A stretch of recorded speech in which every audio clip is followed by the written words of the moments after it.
Look, the 2 Christmas meals that we had at my office were terrible, and I will tell you why. The first one was a bring your own food thing, okay? Everyone brought in good food, so you'd think that would be a good foundation for a decent party, but no, get this. There's one guy there, let's call him K, and I had heard 6 months earlier, like one of my friends, he was in the bathroom, and K came out of a cubicle and was like, "Hey, hello there," and walked out without washing his hands.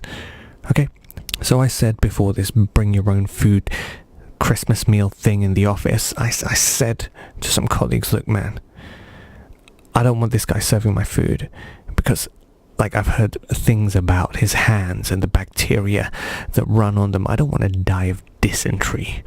Okay, so keep that guy's hands away from my food, which is easy enough. There's 12 of us in that office, so, chances are I'm not going to get served by him, and if he's going to serve something, it's going to be using a fork, right? Or using, a serving spoon, that kind of thing.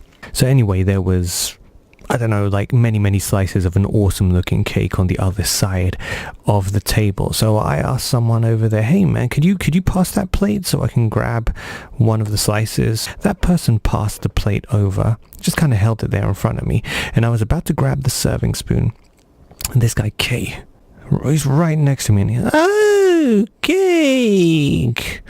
Oh no, okay.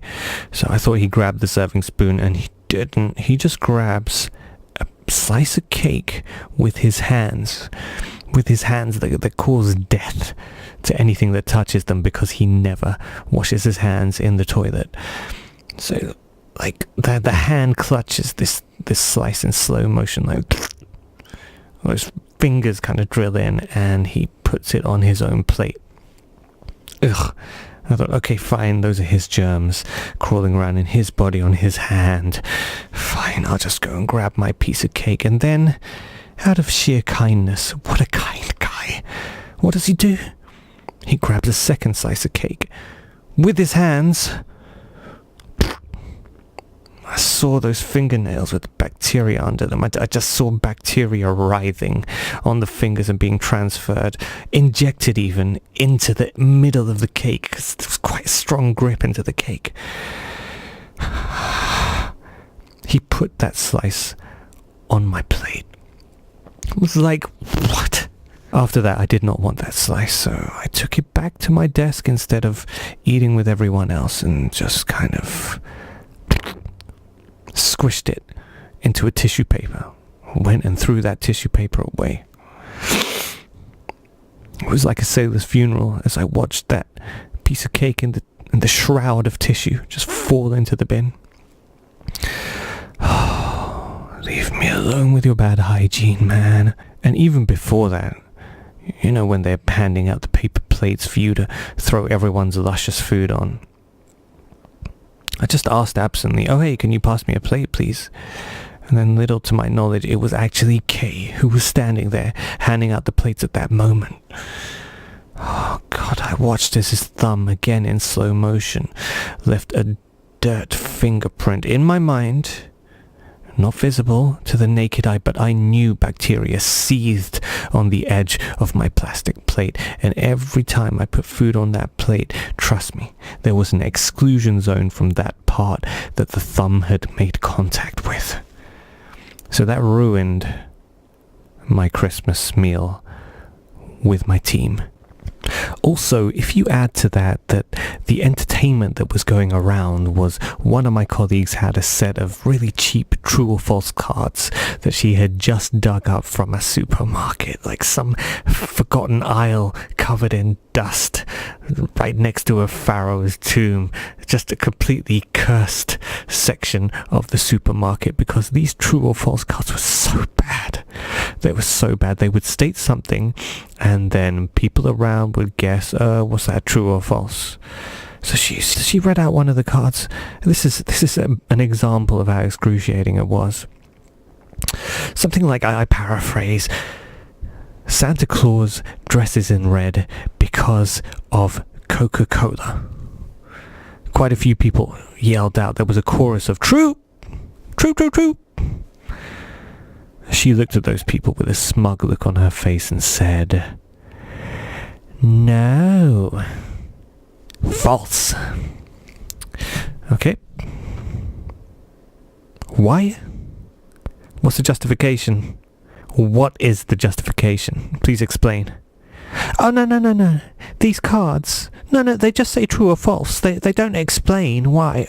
Oh my god. What kind of rubbish party game is that? It's worse than playing Pass the Puzzle with a ticking time bomb. Anyway, a little later that week, what did I do? I went to a restaurant with like a few of the team, and one member of the team said that she had booked a Thai restaurant for 12 that day. We arrive. About 12? Shutters are down. One of the members of the team who works remotely had taken a 100-mile round trip just to join us for this lunch. And the shutters were down. The shutters to the entrance door, though, were half up, so we kind of tapped on the door. Ding, ding, ding, ding, come on. We can see a couple of silhouettes there. One of the silhouettes started walking up to the door, and then as soon as I showed my ugly face, that person turned around and walked back. We couldn't get their attention then despite multiple phone calls to the restaurant, leaving copious messages like a stalker of Thai food, a peeping Tom Yam, if you will. So after waiting for about a half hour outside this closed restaurant, waiting for some kind of response, some sign of intelligent life. My God, let's not take away the temperature during winter in London.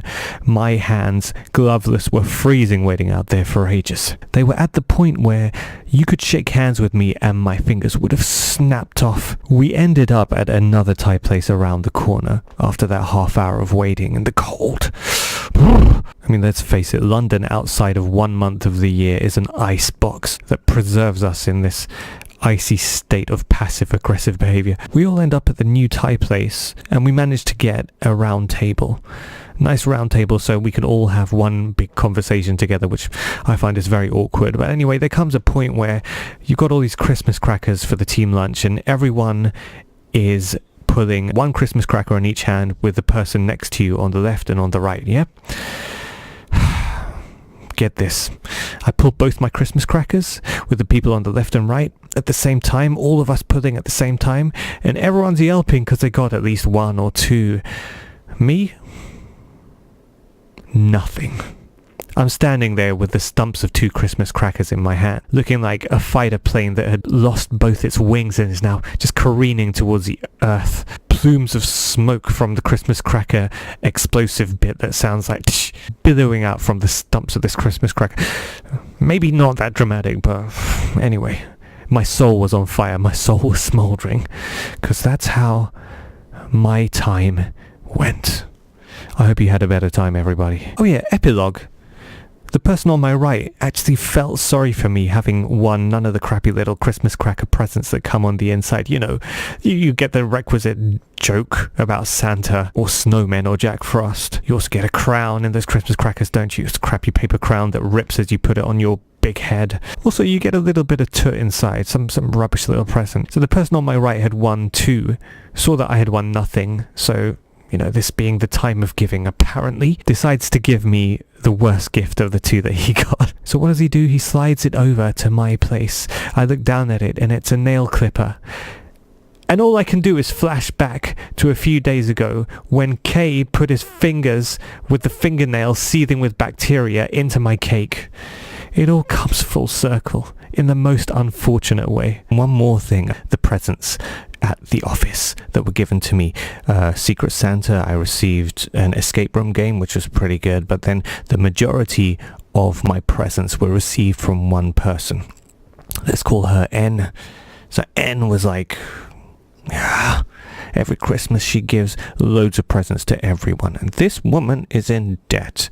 She's in debt, and yet she still spends hundreds, and it's great. That's kindness, isn't it? But it's not much common sense. So I'm appreciative, but at the same time I'm thinking you need to look out for yourself a little more too. So for everybody on our floor, she buys a Christmas stocking for an oversized model's worth of presents. And when I looked in mine, because she knows I'm into the Marvel universe, she thinks I like all superheroes, when actually the merchandise that she bought was for superheroes I couldn't give two flicks of a cape for. For example, Batman shampoo, Iron Man squeezy dolls, one of those stress ball things shaped like Iron Man. But the stress of getting these presents that I didn't care about and I don't want to use was enough to make me actually use that stress ball, ironically, so it could have come in useful. And also Batman shampoo. Now, I'm not being funny, but this Batman shampoo had the dispenser coming out of Batman's head, so it felt like as you were squeezing the shampoo out,